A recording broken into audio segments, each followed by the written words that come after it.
La louange est à Allah, le Créateur du monde, celui qui existe sans début, sans fin, sans endroit, sans comment et ne dépend pas du temps. Je demande à Allah d'élever les grades de notre maître Muhammad, l'honnête, le véridique, celui qui a appelé à la religion de vérité, l'islam, qui est la religion de tous les prophètes, du premier Adam au dernier Muhammad. Chers frères et sœurs, il est du devoir de tout musulman pubère, saint d'esprit et capable de jeûner, d'accomplir le jeûne du mois de Ramadan. Il y a des excuses dans la loi de l'islam qui permettent à certaines personnes de ne pas jeûner, mais elles devront s'acquitter de ce qui leur est demandé selon leur cas. Sachez, chers frères et sœurs, que le jeûne est un devoir pour chaque musulman pubère, saint d'esprit, capable de jeûner. Il n'est pas valable de la part du non-musulman d'origine, ni de l'apostat, et il n'est pas valable non plus d'une femme ayant les menstrues ou les lochis. Ce n'est pas un devoir pour le fou de jeûner et il n'a pas à faire le rattrapage. Ce n'est pas un devoir de l'accomplir pour le malade pour qui le jeûne est nuisible. Notez bien, chers frères et sœurs, que le jeûne est une obligation indépendante de la prière.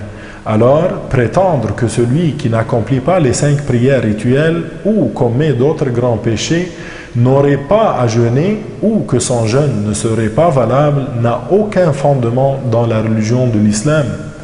Notez bien aussi que certaines personnes ne jeûnant pas ne commettent pas de péché car elles ont une excuse ou une dispense selon la loi de l'islam. Elles n'ont donc pas commis de péché, mais elles devront s'acquitter du rattrapage et ou de la compensation fidya et ou de l'expiation selon leur cas. Les cas dans lesquels la personne ne jeûne pas sans commettre de péché sont 1. La femme qui a ses menstrues, ses règles ou lochis.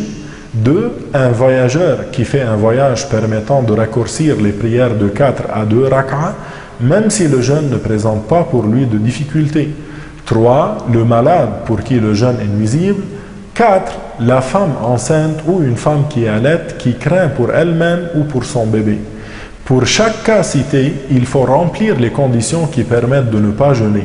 Pour cela, il convient d'expliquer son cas à un enseignant ayant la capacité de répondre. Enfin, je vous souhaite le bien dans le mois béni de Ramadan et à la prochaine.